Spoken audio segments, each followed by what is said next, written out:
Hello to all my friends out there. Hi, you guys. Well, I'm trying to get ready for the holidays.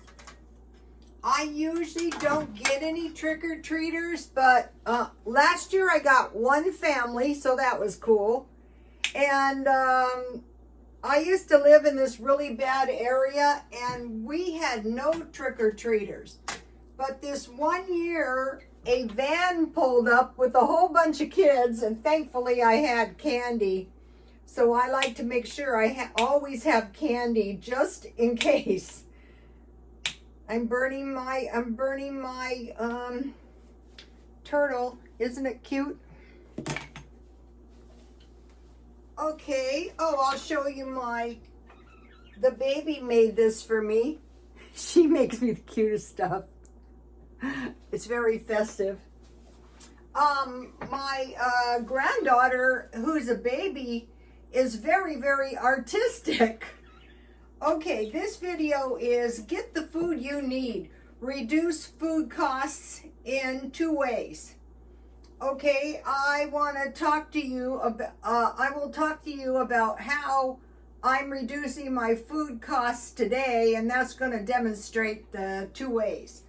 Okay, I have been watching carnivore diets, and I'm not completely sold on that, but I am sold on retraining my palate away from sugar and going on low carb. And so I watched this model. Now this was a good one, and she had 2 hamburgers and 2 eggs. Now that's a huge lunch. That was her breakfast and lunch. And then she ate, with her carnivore diet, some fruit. I hate fruit, but she had like 1 meal was a peach, and then her second meal, she ate 2 meals, was steak. So chicken can be gotten very cheap. I buy marked down steaks, marked down eggs. Now that one's tough. And bacon. Today at Ralph's they had fully cooked bacon for $1.26 a package. So by finding foods you like, and then go on a quest to find the cheapest place you can that sells good food marked down. Okay, yesterday I bought a 5-pound pork roast, and I bought one before. It was good. So I got a 5-pound pork roast for, where's the price? $3.84. So 5 pounds of meat is enough for 2 weeks. So that's quite a bit of pork. And so what I did is I thought I don't want to can more pork because I still have a lot of canned pork. So what I did is it doesn't look good, but it tastes really good. I just put 2 cups of water with 1 beef bouillon cube, and then I just put the roast in there and I cooked it. And so I like eating this. That was a real turning point when I found the 2 hamburgers and the 2 eggs. My son brings me 3 hamburgers from McDonald's and French fries. French fries are good leftover from McDonald's, but I will probably eat those tomorrow. So I didn't eat the buns, and then I made 2 fried eggs. And then what I love about this is you're never, never hungry. So this is about 1 1/4 pounds pork. So let's see. And I save the bones. I eat everything. I'm like a dog. If you want to, on the carnivore diet, you can eat the fat. I don't want to. The bones have some of the tastiest meat there is. I like eating fat of meat.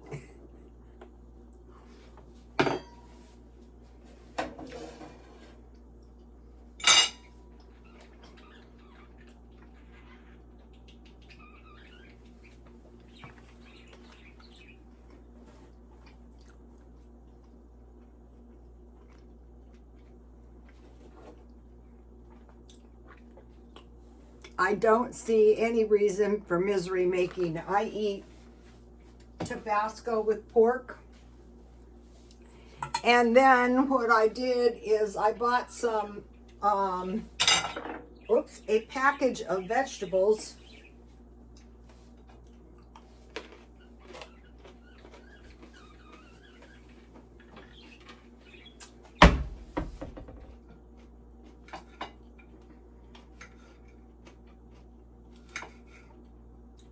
So this is about 1 cup. So if I don't want to eat a whole cup, I'll just put the rest back in the bag. And I am going to try to cause myself to go salad dressing less. So why this is so cheap is I go to Ralph's and I see what kind of salads or vegetables they have marked down 146, and I just buy whatever's marked down. And I thought that is what you are going to do. Okay, I am going to be eating cheese. Okay, now true carnivores eat butter. And every now and then I have been eating little pieces of butter, and it's starting to grow on me. I will be eating cream, sour cream, cream cheese, butter. I pretend it's like chocolate.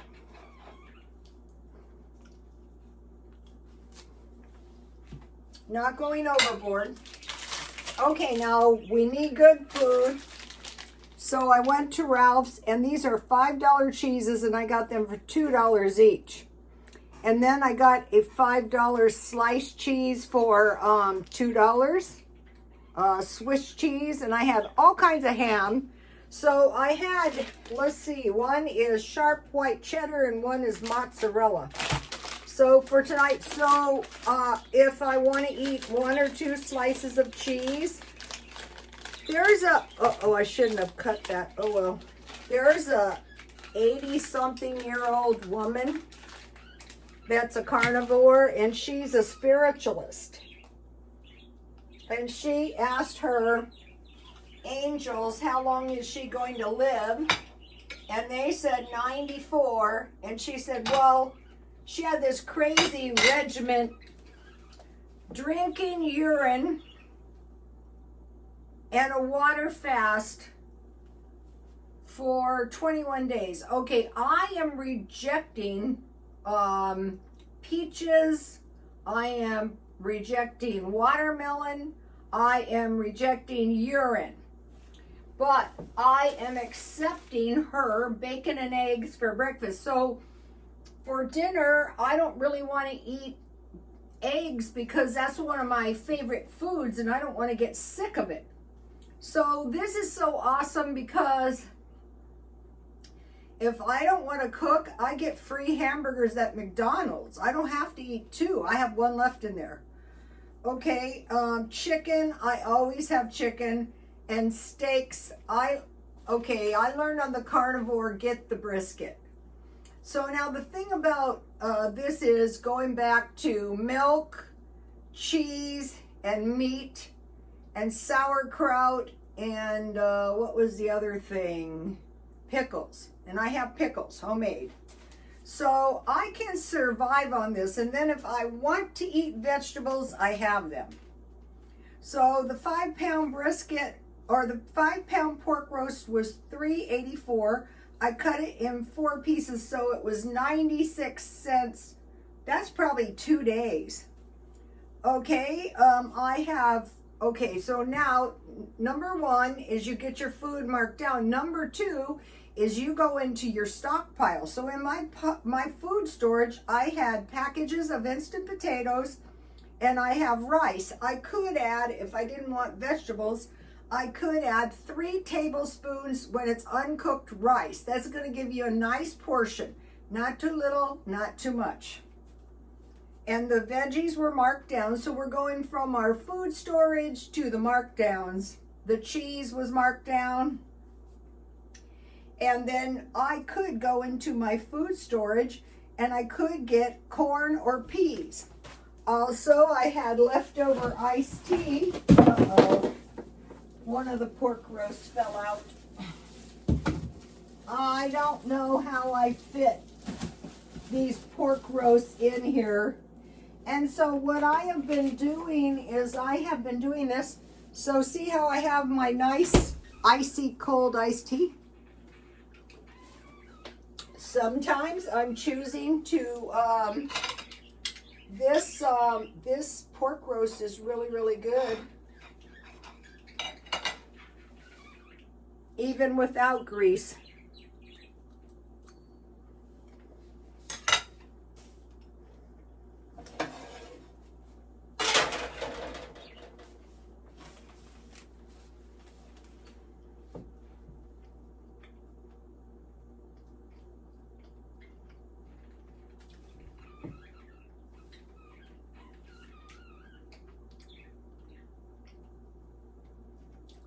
The pork roast was 90% off, but I habitually buy meat 50% off and more. Sometimes I go to Smart and Final.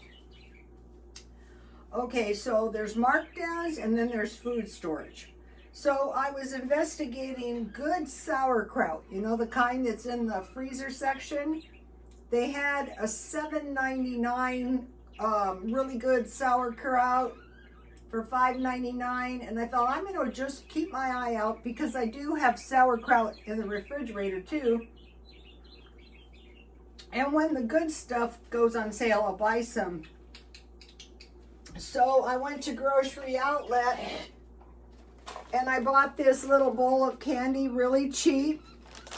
I mean like 79 cents. The candy was good too. I bought the cheese marked down.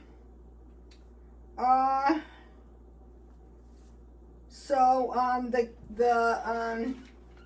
candy ended up to be really, really cheap. What do I have back here? Oh, since I'm going to be making pretzels, I bought another 89 cents. That's something we want in case there's no yeast.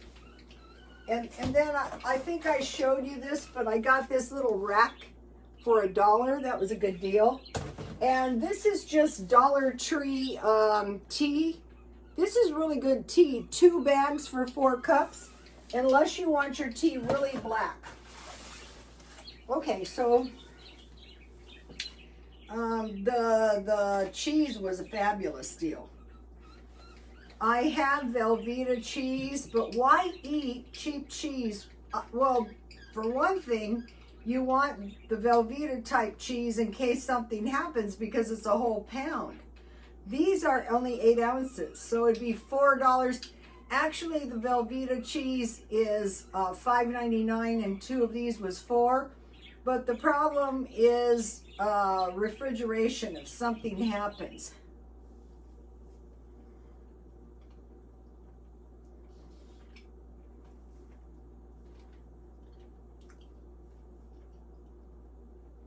$5 cheese is good. I also want to try to sprout some cherry tomatoes out of my cherry tomato plants because those can be grown year-round. And I bought a pumpkin. I decided to spend a little money because I was watching Inside Russia and I love the way they cut their pumpkins. I'm going to try to do that tomorrow. Okay, today, I go to the gym and like I can barely force myself to do it. I don't want to go, but I want to live. And so this lady, the one her angels told her if she goes on the carnivore diet, she can live to be 110. So I forced myself. So I did the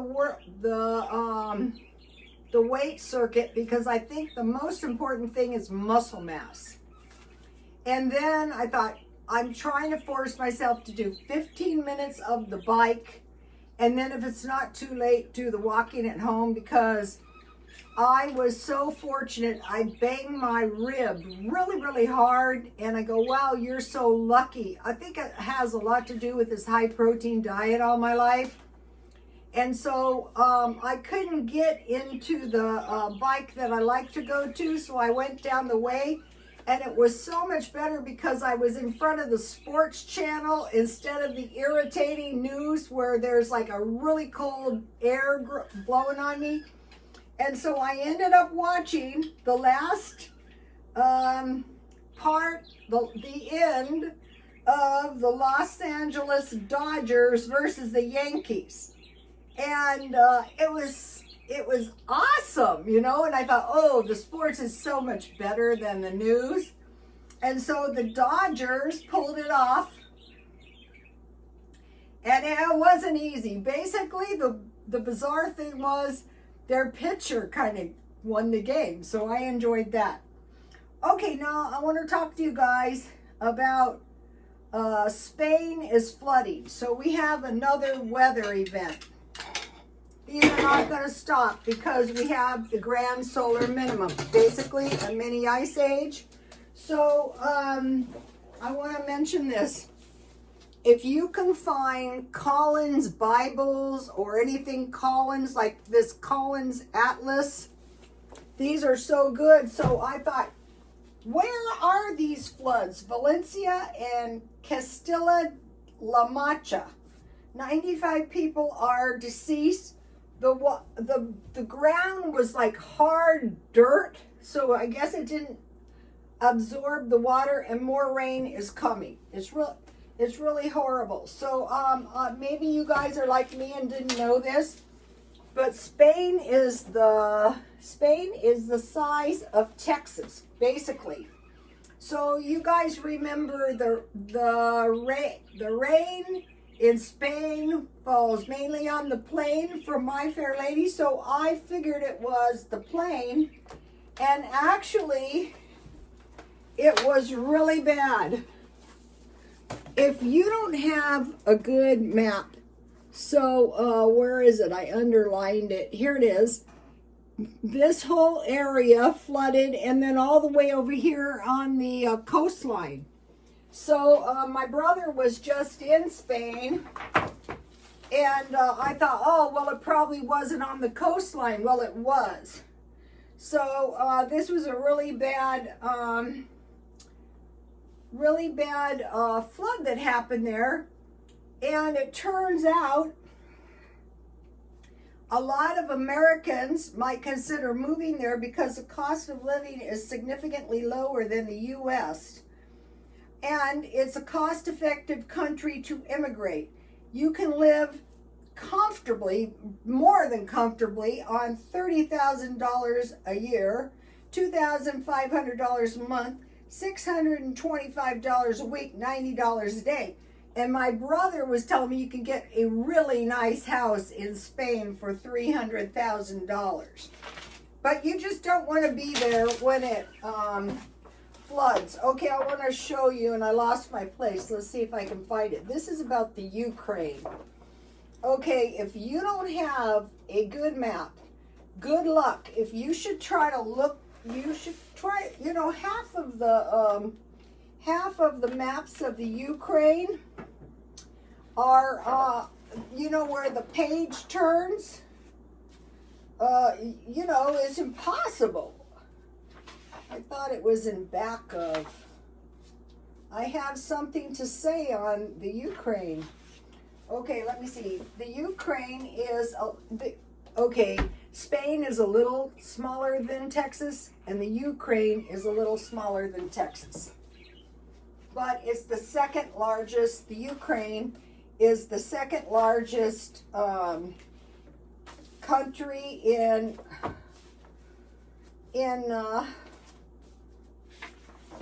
okay, we're getting somewhere now, in Europe.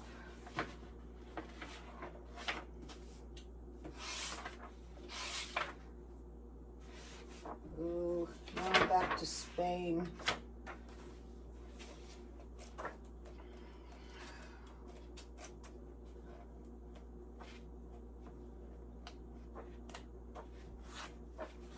Must be back this way. This is really kind of an important point I wanted to make.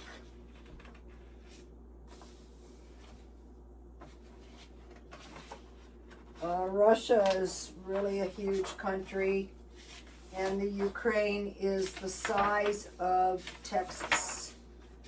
So we all kind of knew it was a super inequality of war when the war started. But what I wanted to show you guys is, okay, imagine Texas. And imagine that the entire western coastline was captured by a big, huge country that's next door. And then further imagine that the southern region is captured. And the seaports. Now, the Crimean Peninsula has always been a bone of contention and war. They've always been, like when I was trying to take nursing, you know, we had to study Florence Nightingale. And so what happened was, and this is super interesting, Florence Nightingale was a noble person, and she wanted to go to the Crimea and help the British troops, and they said, no, we don't think it's a good idea because the battle is, well, I'm just going to give you a shot of the captured, and good luck looking them up if you don't have a good map. So just imagine, so, you know, they wanted a buffer zone, so it seems like possibly they have created one. We have to wait and see what happens. I don't expect anything to happen until after the election. So Florence Nightingale found the British troops in terrible condition. But what's kind of interesting is she corresponded with the South during the Civil War.